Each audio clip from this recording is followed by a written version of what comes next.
এই বাজেট সম্পর্কে আমাদের বিরোধী দলনেতা মাননীয় মিনিস্টার বর্মা সুন্দরভাবে ব্যাখ্যা করেছেন এবং কোথায় কি ঘাটতি আছে, কি করার দরকার সেটা সম্পূর্ণভাবে উনি ব্যাখ্যা করেছেন। আমি কয়েকটি বিষয় এখানে আপনার সামনে তুলে ধরতে চাই। সেটা হচ্ছে যে জলসম্পদ বিষয়কে নিয়ে আমি আলোচনা শুরু করব। আমার রামচন্দ্রঘাট এলাকায় গঙ্গেশ্বরা বলে একটা নদী আছে, ছড়া, পাহাড়ি ছড়া। এই ছড়া এলাকায় কমপক্ষে 500 একর জমি আছে, কৃষি জমি। বর্ষাকালে খুব এখানে পাহাড়ের যে জল যে হইতো সেটা কারণে পাহাড়গুলি ভেঙে যেত, অনেক কৃষি জমি নষ্ট হয়ে গেছে। আমার রামচন্দ্রঘাট এলাকার জনগণ, বিশেষ করে ওই এলাকার জনগণ দীর্ঘদিনের দাবি ছিল সেখানে একটি সুইচ গেট করার জন্য, এবং এর আগে এই বিষয়ে বিভিন্ন কাগজপত্র চালাচালু হয়েছে, চিঠিপত্র দেওয়া হয়েছে। 14/7/2023 তারিখে executive engineer water resource investigation division Kunjaban থেকে একটা কাগজ আমি পেয়েছি, ওখান থেকে আমি কালেকশন করে নিয়েছি। ওনারা এখানে যতটুকু আমি এলাকায় এই কাগজটা হাতে পাওয়ার পর আমি ওই এলাকার মানুষের সঙ্গে কথা বলেছি। যিনি অফিসারে গেছেন ওনারা সেই গঙ্গেশ্বরা এলাকায় যায়নি। উনি এলাকায় কিছু লোকের সঙ্গে কথা বলে এবং তাদের কাছ থেকে তথ্য সংগ্রহ করে অনুমানিক নদীতে কত কিলোমিটার হতে পারে, কত কি সমস্তগুলি অনুমানিক কত একর জমি হবে সেই সমস্ত তথ্য নিয়ে ওনারা এখানে রিপোর্টটা নিয়ে এখানে করেছেন। এখানে লেখা আছে এখানে 97 হেক্টর। আমি এই দপ্তরে মাননীয় মন্ত্রী মহোদয়কে অনুরোধ করবো বিনয়ের সঙ্গে আপনি একবার গঙ্গেশ্বরা ভিজিট করুন এবং দেখুন এখানকার কৃষকদের অবস্থা। যদি গঙ্গেশ্বরায় একটা সুইচ গেট করা যায় তাহলে সেখানে কৃষকদের অনেক উপকার হবে। অপরদিকে নদীর যে ভাঙ্গনটা সেটা প্রতিরোধ হবে। অপরদিকে শীতকালে সেখানে জল সংরক্ষণ করে শাকসবজি করার যে রবি শস্য খাওয়ানোর জন্য সুবিধা হবে, সেই ব্যবস্থাটা যেন করা হোক। এবং এই দাবিটা শুধু আমার না, রামচন্দ্রঘাটে জনগণের দীর্ঘদিনের দাবি। এই দাবিটা পূরণ করার জন্য আমি অনুরোধ করছি। এছাড়াও আমরা রামচন্দ্রঘাটে আরো কয়েকটি জায়গায় আছে, সেটা হচ্ছে আমি আপনার কাছে তুলে ধরছি। এরকম ইশানী সরা, এটা সাউথ পদ্মবীর বিশির আন্দারে পড়ে। শুধু নদীটা ছোট নদী হয়ে পার ভেঙে অনেক কৃষি জমি ভেঙে যাচ্ছে। সেখানে অন্তত সুইচ গেট না হলেও নদীর লেভেলে যাতে বর্ষাকালে জলটা একটু নদীর উপর দিয়ে চলে যায় সেরকম একটা সুইচ গেটের মতন যদি করা যায় তাহলে অনেক কৃষি জমি বাংলার মুখে থেকে রক্ষা হবে এবং কৃষকরা অনেক উপকৃত হবে এবং ওইখানে কৃষি জমিতে জলসেচের ব্যবস্থা করার ক্ষেত্রে অনেক সুবিধা হবে বলে আমি মনে করি। তেমনি মুড়িছড়া লোকেশন হচ্ছে রাজানগর, এটা পশ্চিম বেলসরা, ওইখানেও 500 একর মতন জমি আছে। এটা পদ্মবীর আদিপুর থেকে ওই প্রপোজালটা পাঠানো হয়েছিল, কিন্তু আজ পর্যন্ত এই সম্পর্কে কিছু নেই।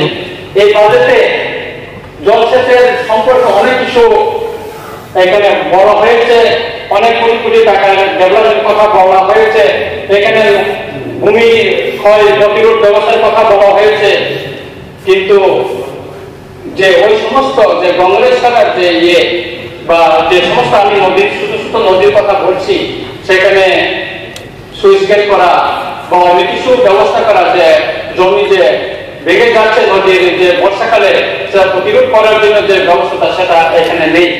মানে স্পিকার স্যার এই বাজেটে একটি টাকাও এখানে করা হয়নি।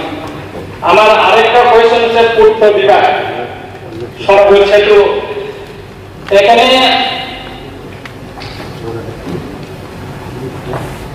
77 ইয়েতে বলা আছে ওইখানে পিএমজেএসওয়াই রাস্তা, এখানে মেইনটেনেন্সের কথা বলা হয়েছে, উন্নতিকরণের কথা বলা হয়েছে, কিন্তু আমি বলবো আমি 2 চিঠি দিয়েছি পিএমজেএসওয়াই এবং ইঞ্জিনিয়ার সঙ্গে কথা বলেছি যে আমার পদ্মবী যেটা ব্লক থেকে রতনপুরের যে রাস্তাটা, কিন্তু আজ পর্যন্ত কোনো স্যাংশন হয়নি। রাস্তা এমন অবস্থায় একটা অংশ 2 কিলোমিটার পিডব্লিউডি, আবার পিএমজেএসওয়াই, আবার 1.5 কিলোমিটার পিডব্লিউডি, আবার পিএমজেএসওয়াই রাস্তা, আবার পিডব্লিউডি, এইভাবে রাস্তাটা পিডব্লিউডি রাস্তা মেরামত হচ্ছে, কিন্তু পিএমজেএসওয়াই রাস্তাটা মেরামত হচ্ছে না। আমি দাবি করব যে আমার ওই রাস্তাটা যাতে পিডব্লিউডির হাতে হস্তান্তর করা হয়, কারণ পিএমজেএসওয়াই তাদেরকে খুঁজে পাওয়া যায় না, পায়ে কোনো ডিভিশন নাই, আগরতলা থেকে তারা নিয়ন্ত্রণ করতে জানে না, সেখানে রীতিমতো ওইখানে দেখাশোনা করতে পারে না, রক্ষণাবেক্ষণ করতে পারে না, তাতে জনগণের দুর্ভোগ হচ্ছে। মাননীয় স্পিকার স্যার, বিষয়টার জন্য দপ্তরের মন্ত্রী মহোদয় একটু দেখেন এবং জনগণের যে সমস্যা আছে তার দূরীকরণের জন্য ব্যবস্থা নেন।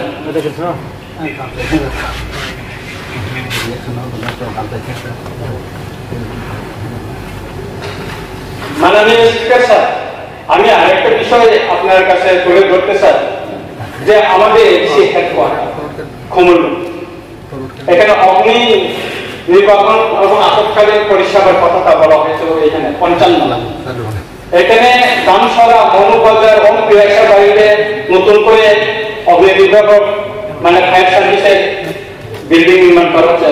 খুব সুন্দর কথা, ভালো লাগছে এই কথাগুলি শুনে। কিন্তু আমি আমার রামচন্দ্রঘাট এলাকা এবং খুমুলুঙ্গে যেটা হেডকোয়ার্টার, এক্সি হেডকোয়ার্টার, সেখানে একটি ফায়ার সার্ভিস সেন্টার করার জন্য আমি দাবি জানাচ্ছি।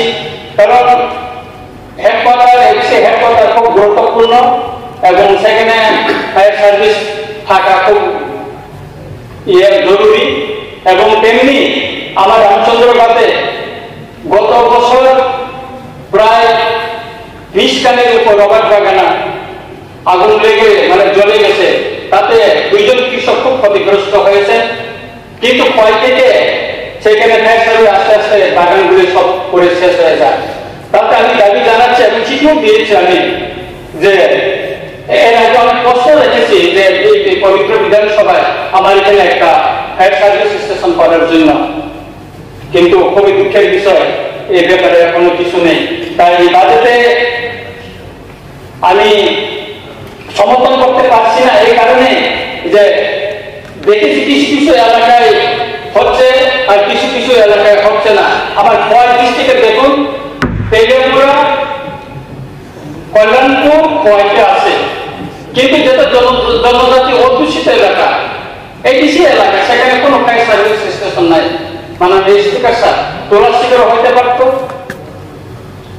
আমাদের রামচন্দ্রঘাটের ব্লকের অধীনে হইতে পারত, কিন্তু হয়নি। আমরা দাবি জানিয়েও আমাদের দাবিগুলি শুনছে না। তাই বিষয়টা একটু গুরুত্ব সহকারে দেখার জন্য আমি দাবি জানাচ্ছি। আমি এখন আছি জনজাতি কল্যাণ দপ্তর। এখানে রবার মিশনের কথা বলা হয়েছে। গত বছর রবারের চারা, এই রবার মিশনের চারা ডিসেম্বর মাসে 31 তারিখ পর্যন্ত দেওয়া হয়েছে। 31 তারিখে যদি ভিতরে যদি রবার চারা দেওয়া হয় ডিসেম্বর মাসে, সেই রবার যদি লাগানো হয় সেই রবার বাঁচবে কিনা? মাননীয় স্পিকার স্যার,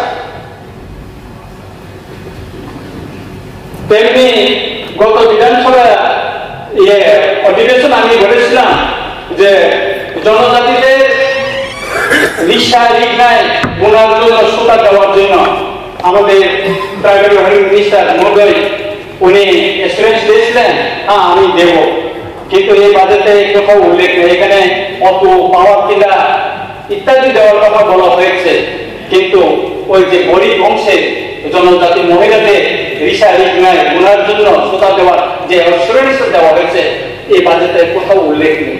মাননীয় স্পিকার স্যার, শুধু তাই না, এখানে বিশ্ববিদ্যালয়ের কম্পিউটার ক্লাস সম্পর্কে অনেক কিছু বলা হয়েছে, অনেক টাকা কথা বলা হয়েছে, কিন্তু যে ভাষা স্ক্রিপ্ট নিয়ে আন্দোলন করে আমাদেরকে পরীক্ষা দিতে হয়েছে, সেই রোমান কম্পিউটার ভাষা রোমান স্ক্রিপ্টটা যদি সরকার প্রেস মিট করে বলেছে, যদি আজকে এই হাউসে একটা রেগুলেশন পাস করে যে কম্পিউটার লেখার জন্য বাংলা, রোমান এবং দেবনাগরী অক্ষর এই তিনটাই অক্ষরের লেখার যদি ব্যবস্থার জন্য একটা রেজুলেশন পাস করা হইতো, তৈরি সুবিধা, তাতে একটা পার্মানেন্ট একটা সলিউশন হয়ে যাবে বলে আমি মনে করি।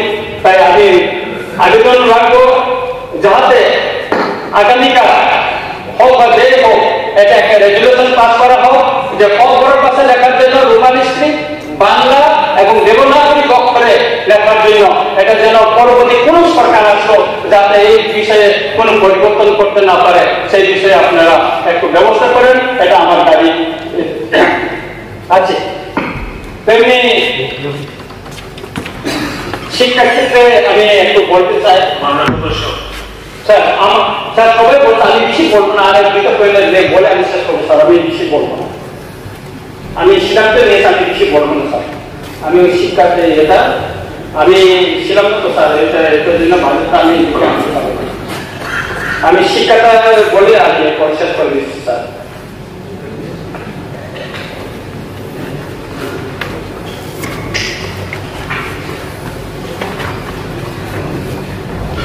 স্যার শিক্ষা ক্ষেত্রে আমি বলবো যে আমাদের যে কুমুলুং হেডকোয়ার্টার সেখানে এখন কলেজ হয়েছে, আগরতলায় দুটা ইউনিভার্সিটি আছে, একটা ত্রিপুরা ইউনিভার্সিটি আর একটা মহারাজা বিক্রম ইউনিভার্সিটি আছে স্যার। আমাদের মাননীয় মুখ্যমন্ত্রী মহোদয় বলেছেন কুমুলুঙে একটা ইউনিভার্সিটি করার জন্য, কিন্তু দেখা গেল এই বাজেটে কুমুলুঙে একটা ইউনিভার্সিটি করার জন্য কোন অর্থ সংস্থান রাখা হয়নি বা উল্লেখ নেই। প্রাইভেট অনেক কয়েকটা ইউনিভার্সিটি খোলার জন্য এখানে আছে, কিন্তু জনজাতি এলাকা বিশেষ করে কুমুলুং মতলে একটা হেডকোয়ার্টারে একটা ইউনিভার্সিটি হওয়া খুবই জরুরি স্যার। তেমনি আমার রামচন্দ্রগঞ্জ এলাকায় 6টা হায়ার সেকেন্ডারি স্কুল আছে।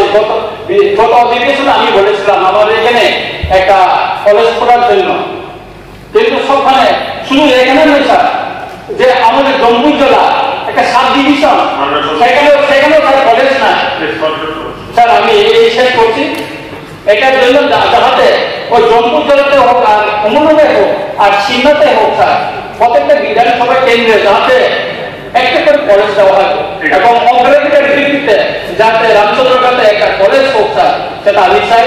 এবং মাননীয় মুখ্যমন্ত্রী মহোদয় যে শিক্ষা দপ্তরের দায়িত্বে আছেন এবং এটা উনার বক্তব্য তুলে ধরলে আমি খুব খুশি হবো স্যার। আমি আর বেশি বক্তব্য রাখছি না, আমি আমাদের বিরোধী দল নেতা মাননীয় অবিনাশ দেববর্মা যে বক্তব্য রাখছেন আমি ওনার সঙ্গে একমত এবং এই বাজেটকে আমরা সমর্থন করতে পারছি না। ধন্যবাদ।